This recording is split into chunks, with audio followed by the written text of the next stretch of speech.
CSAT class 11 Venn diagram. Cricket team में ये 10 players हैं, हॉकी टीम में ये 8 प्लेयर्स हैं। टोटल प्लेयर्स कितने हुए? 10 + 8 = 18। गलत है क्योंकि एच आई जे दोनों में कॉमन है। एच आई जे दोनों में कॉमन है, इसलिए प्लेयर तो ये 3 ही हैं, लेकिन आपने इनको क्रिकेट प्लेयर्स में भी गिन लिया और हॉकी प्लेयर में भी। इनकी होगी डबल काउंटिंग, इसलिए आप इन कॉमन को एक बार सब्ट्रैक्ट करोगे।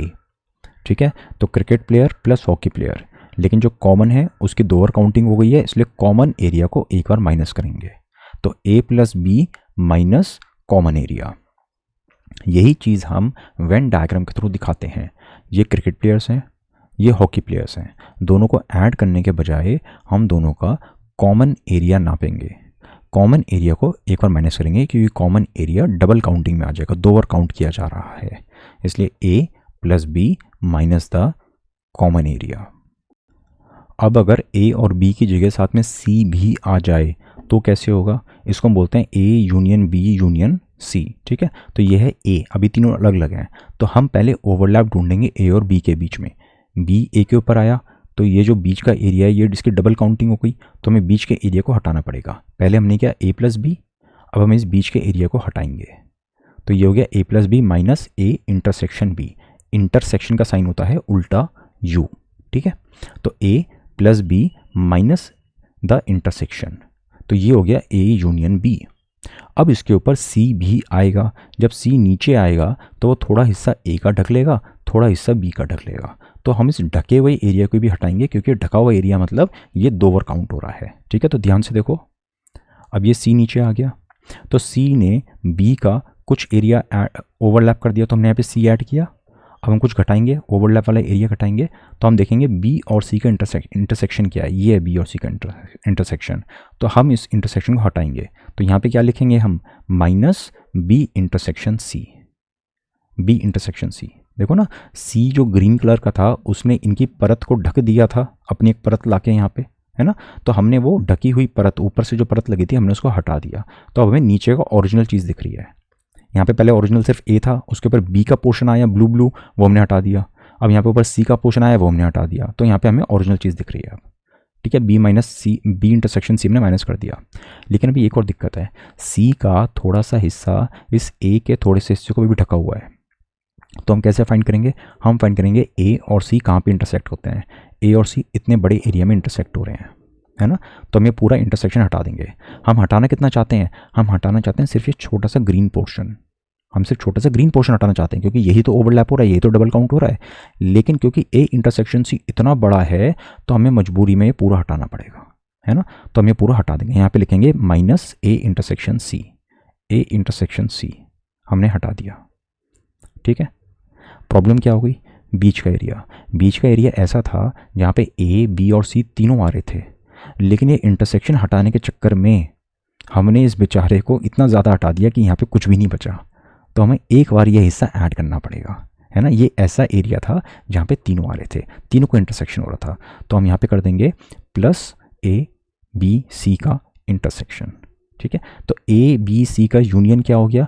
a b c तीनों को ऐड कर दो, पूरे पूरे सर्कल ऐड कर दो, फिर पूरे पूरे सर्कल ऐड करके इनमें आपस में जो इंटरसेक्शन है वो माइनस कर दो। भाई a इंटरसेक्शन b माइनस कर दो, b इंटरसेक्शन c माइनस कर दो, और a इंटरसेक्शन c माइनस कर दो। सर तीनों इंटरसेक्शन हमने माइनस कर दिए, लेकिन इस चक्करबाजी में तीनों का कॉमन एरिया ज़्यादा हट गया था, तो उसको एक बार हम ऐड कर देंगे। तो अब आपको एग्जाम के लिए क्या याद रखना है? बस a यूनियन b का फॉर्मूला। ठीक है, a यूनियन b का फॉर्मूला क्या हुआ? पहले a ऐड करो, फिर b, a और b को आपने ऐड किया, उसके बाद उनके बीच का जो कॉमन एरिया है a इंटरसेक्शन b, इस कॉमन एरिया को माइनस कर दो। तो एक फॉर्मूला आपको ध्यान रखना है। ठीक है, और जब 3 बॉडीज़ होती हैं तो क्या फॉर्मूला होता है? a b c, अभी हमने पढ़ा कि तीनों को ऐड कर दो। अगर 3 बॉडीज़ हैं a b c, तीनों को ऐड कर दो, उसके बाद उनके इंटरसेक्शंस घटाओ, पहले a b का, फिर b c का, फिर a c का। तीनों इंटरसेक्शंस हमने हटा दिए, लेकिन इस चक्करबाजी में जो कॉमन इंटरसेक्शन था वो ज़्यादा हट गया था, तो उसको एक बार ऐड कर देंगे, है ना, सिंपल सा। ठीक है, अच्छा, इसको देखने का एक और तरीका है, a union b union c।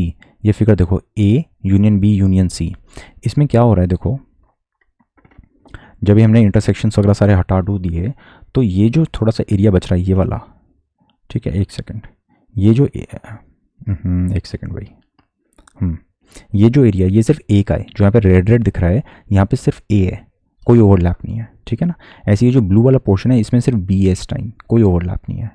Green वाले में सिर्फ सी है, जितना ग्रीन ग्रीन एरिया है, ठीक है। और ये जो दिख रहा है ओनली ए बी, जो सफ़ेद सा पोर्शन दिख रहा है, इस एरिया में सिर्फ ए बी का इंटरसेक्शन है। यहाँ पे जो लोग हैं वो ए और बी में कॉमन है, ओवरलैप कोई नहीं कर रहा। ओवरलैप पूरा तो वो हमने हटा चुके हैं, अब तो हमारा फाइनल रिजल्ट बन चुका है ये। तो यहाँ पे इस वाइट पोर्शन में कौन है, सिर्फ वो जो ए और बी दोनों टीम्स में है ना। ऐसे ही ये पोर्शन क्या है जिसमें बी सिर्फ बी और सी हैं, इस पोर्शन में सिर्फ ए और सी हैं। और बीच वाले में क्या है, बीच में वो वाले प्लेयर्स हैं जो ए बी सी तीनों टीम्स के अंदर हैं। सिंपल, ठीक है ना। तो हम इसको ऐसे भी लिख सकते हैं ना इस फॉर्मूले को कि भी A union B union C का मतलब हुआ जो लोग सिर्फ एक एक टीम में हैं, एग्जैक्टली वन टीम, चाहे वो सिर्फ ए में हो, सिर्फ बी में हो या सिर्फ सी में हो, रेड ब्लू और ग्रीन वाले पोर्शंस, उसमें क्या ऐड करेंगे, वाइट वाले पोर्शन। वाइट वाले पोर्शन मतलब वो लोग जो एग्जैक्टली दो टीम्स में है ना। जैसे कि only A B, only B C, only A C. भी एरिया वाला कंसेप्ट है ना, ये एरिया प्लस ये एरिया प्लस ये एरिया प्लस दो दो वाले एरियाज जो हैं जिनमें दो दो प्लेयर्स थे, ए बी बी सी ए सी वाला, और क्या ऐड करना है, सबसे बीच वाला एरिया। सिंपल। तो ये दो तरह से आप इस A union B union C वाली चीज़ को देख सकते हो। एक और छोटा सा कंसेप्ट जो कई बार बहुत ज़्यादा काम आ जाता है, देखो इस इक्वेशन में, इक्वेशन लर्न हो गई आपको, सिंपल सी है। इसके अंदर ये जो इंटरसेक्शन वाली चीज़ है ना, A intersection B, B intersection C, A intersection C, इनको हम एक और तरह से देख सकते हैं। देखो ए इंटरसेक्शन बी क्या चीज़ हुई इस फिगर में, देखो ए इंटरसेक्शन बी क्या चीज़ है, ये वाला एरिया जो रेड रेड कलर से आउटलाइन है ना। ए ये था, बी ये था, तो इनका इंटरसेक्शन ये हो गया। तो ये पूरा एरिया दो चीज़ों से बना हुआ है, एक तो ये लोग जो सिर्फ ए और बी में है, और ये लोग जो ए बी सी तीनों में है। ध्यान से देखो फिर से, ए इंटरसेक्शन बी जो पूरा रेड है ये क्या है, ये है सिर्फ नीचे वाले एरिया प्लस सिर्फ ऊपर वाला एरिया। नीचे वाला एरिया दिखा रहा है वो लोग जो सिर्फ ए और बी में है, और ऊपर वाला एरिया दिखा रहा है जो लोग ए बी में तो हैं साथ में सी में भी हैं, ठीक है ना। सिंपल सा है। अब ऐसे ही देखो बी इंटरसेक्शन सी, ये जो बड़ा बड़ा रेड एरिया है, बी इंटरसेक्शन सी, ये जो बड़ा बड़ा रेड एरिया है, इसके अंदर दो हैं। एक लोग ये हैं जो सिर्फ बी और सी में हैं, सिर्फ बी और सी में, और ये लोग जो ए बी सी तीनों में हैं। ऐसी ए इंटरसेक्शन सी जो बड़ा वाला रेड एरिया, इसमें दो एरियाज हैं। एक वो एरिया जो सिर्फ ए और सी में है, ए इंटरसेक्शन सी का मतलब वो लोग जो सिर्फ ए और सी में हैं, प्लस वो लोग जो तीनों में हैं, ठीक है ना। तो आपको लोग लर्न नहीं करने फॉर्मूले, ये फिगर्स दिखाने का मकसद ही ये है कि आप चीज़ों को विजुअलाइज कर पाओ।